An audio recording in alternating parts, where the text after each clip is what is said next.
बिस्मिल्लाहिर्रहमानिर्रहीम। अस्सलाम वालेकुम प्यारे बच्चों, आप सब कैसे हैं? उम्मीद है कि आप सब ठीक होंगे। आज हम उर्दू का सबक नंबर 7 हवा चली नज़म पढ़ेंगे। हासिलाते ताल्लुम में देखें, इस सबक की तकमील के बाद आप इस काबिल हो जाएंगे कि सुनी हुई चीज़ों की तफ़हीम करके बता सकें, साबके और लाहके की मदद से नए अल्फाज बना सकें, नज़म को नसर में तब्दील कर सकें, लुग़त की मदद से अल्फाज के मायने तलाश कर सकेंगे। सोचें और बताएं, हम अपने फेफड़ों से क्या काम लेते हैं? तो प्यारे बच्चों, हम अपने फेफड़ों से सांस का लेने का काम लेते हैं। इस काम के लिए किस चीज़ की सबसे ज़्यादा ज़रूरत होती है? तो प्यारे बच्चों, इस चीज़ के लिए सबसे ज़्यादा ज़रूरत हमें ऑक्सीजन की होती है। परिंदों को उड़ने के लिए किन चीज़ों की मदद दरकार है? तो प्यारे बच्चों, परिंदों को उड़ने के लिए परों के साथ साथ हवा की मदद दरकार होती है। क्या आप जानते हैं, हवा मुख्तलिफ़ गैसों का मजमूआ है। ज़िंदा रहने के लिए हमें हवा में मौजूद ऑक्सीजन की ज़रूरत होती है। दरख्त और पौधे हवा को तरोताज़ा रखते हैं, जबकि कारखानों और गाड़ियों का धुआं हवा को आलूदा करता है। तो प्यारे बच्चों, अब हम इस नज़म की किताब पढ़ाई करेंगे। जी प्यारे बच्चों, तो नज़म हवा चली तलफ़्फ़ुज़ सीखें। खुश अदा, फुलवारियाँ, शगुफ़े, चुपाया, बंदगी। अब हम इसकी शेरिया अंदाज में किताब पढ़ाई करेंगे। होने को आई सुबह तो ठंडी हवा चली, क्या धीमी धीमी चाल से ये खुश अदा चली। लहरा दिया है खेत को हिलती हैं बालियाँ, पौधे भी झूमते हैं लचकती हैं डालियाँ। फुलवारियों में ताज़ा शगुफ़े खिला चली, सोया हुआ था सब्ज़ा उसे तू जगा चली। सरसब्ज़ हों दरख्त ना बागों में तुझ बगैर, तेरे ही दम कदम से बाती चमन की सैर। पड़ जाए इस जहाँ में हवा की अगर कमी, छुपाया कोई ज़िंदा बचे और ना आदमी। चिड़ियों को ये उड़ान की ताकत कहाँ रहे, फिर काएँ काएँ हो न गटरगू न चहचहे। बंदों को चाहिए कि करें बंदगी अदा, उसकी कि जिसके हुक्म से चलती है ये सदा। तो प्यारे बच्चों, इस नज़म को इस्माइल मीठी ने लिखा है।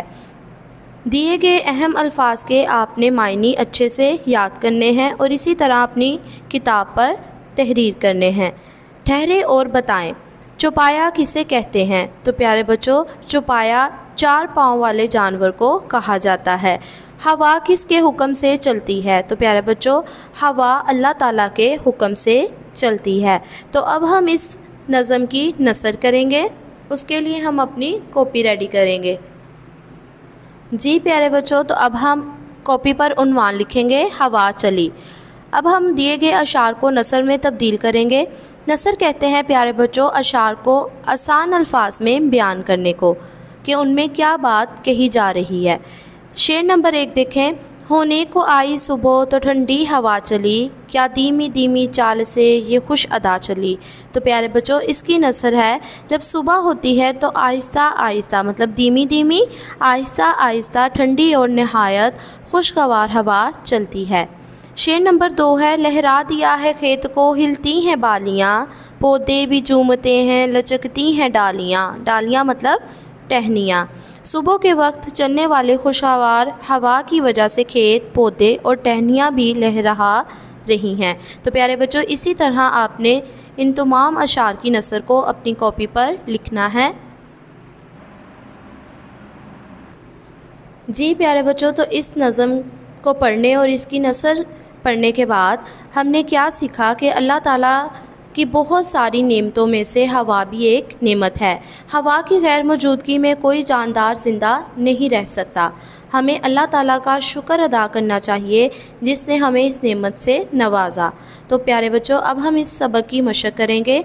नए अल्फाज, दिए हुए अल्फाज के मायने समझें। तो जैसे कि हमने नज़म की पढ़ाई करते हुए अल्फाज के मायने लिखे थे और पढ़े थे, तो इसी तरह प्यारे बच्चों आपने सरगर्मी नंबर 1 में दिए गए अल्फाज के मायने अच्छे से पढ़ने और याद करने हैं। सरगर्मी नंबर 2 है, आपने क्या समझा, कॉलम अलिफ को कॉलम बे से मिलाकर मिसरे मुकम्मल करें। तो जैसे कि प्यारे बच्चों पहला मिसरा है, लहरा दिया है खेत को हिलती हैं बालियाँ, इससे हमने मिलाना है सरसब्ज़ हों दरख्त ना बागों में तुझ बगैर। तो प्यारे बच्चों इसी तरह आपने मिसरे मुकम्मल करते हुए इनको आपस में मिलाना है। जी प्यारे बच्चों, तो सरगर्मी नंबर 3 है, दिए हुए हरूफ को जोड़कर अल्फाज बनाएं और उन अल्फाज से मुतल्लिका मिसरे लिखें। सबसे पहले हरूफ देखें, लाम, चे, काफ, ते, छोटी ए। तो इससे क्या लफ्ज़ बना? लचकती। तो हमने नज़म में से इससे मुतालिक मिसरा लिखा, पौधे भी झूमते हैं, लचकती हैं डालियाँ। तो इसी तरह प्यारे बच्चों, आपने बाकी के दिए गए हरूफ को जोड़कर अल्फाज बना के तो नज़म में से मिसरे इस दी गई जगह पर लिखने हैं। सरगर्मी नंबर 4 है, दिए हुए सवालों के जवाब लिखें। तो प्यारे बच्चों, इन सवालों के जवाब लिखने के लिए हम अपनी कॉपी रेडी करेंगे। जी प्यारे बच्चों, तो हम उन्वान लिखेंगे हवा चली।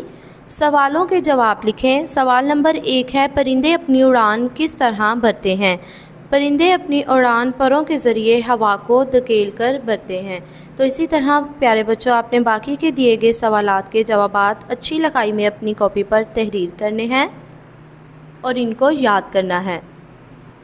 जी प्यारे बच्चों, तो सवालात के जवाबात लिखने के बाद हमारे पास अगली सरगर्मी है, मिलकर करें बात। नज़म में मौजूद कुदरती मनाज़र को,